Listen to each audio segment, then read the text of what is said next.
Hello friends, welcome to ambience kitchen. நம்ம பசங்களுக்கு சூப்பரான ஒரு லஞ்ச் பாக்ஸ் ரெசிபி பண்ணலாம். வாங்க எப்படி பண்ணலான்னு பார்ப்போம். பன்னீர் ஃப்ரைட் ரைஸ்.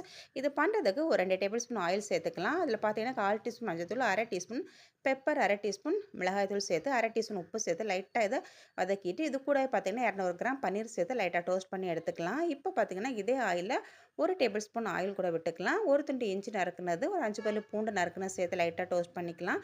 கூட ஒரு பெரிய வெங்காயம் கட் பண்ண சேர்த்துக்கலாம். வெங்காயம் லைட்டாக வதங்கிடுச்சு. இதில் ஒரு சின்ன கேரட் குட்டி குட்டியாக நறுக்குனது, 5 பீன்ஸ் குட்டி குட்டியாக நறுக்குனது, பாதி கேப்சிகம், 1/2 டீஸ்பூன் உப்பு சேர்த்து லைட்டாக வதக்கியாச்சு. இப்போ பார்த்தீங்கன்னா 1 table spoon soya sauce, 1 table spoon tomato ketchup சேர்த்து லைட்டாக 1/2 நிமிஷம் வதக்கியாச்சு. இப்போ பார்த்தீங்கன்னா வேக வச்சு இந்த பாஸ்மதி ரைஸ் 1 கப் சேர்த்துக்கலாம். அப்புறம் பார்த்தீங்கன்னா 1/2 டீஸ்பூன் பெப்பர் பவுடர், 1/2 டீஸ்பூன் உப்பு சேர்த்துக்கலாம். சேர்த்து லைட்டாக அதை கலந்து விட்டுட்டு அப்புறமா நம்ம ஃப்ரை பண்ணி வச்சு அந்த பன்னீர் சேர்த்துக்கலாம். சேர்த்து நல்லா மிக்ஸ் பண்ணோம் அப்படின்னா சூப்பரான சுவையான நம்ம பன்னீர் ஃப்ரைட் ரைஸ் கண்டிப்பாக ட்ரை பண்ணி பாருங்கள். ஓகே ஃப்ரெண்ட்ஸ், பாய்.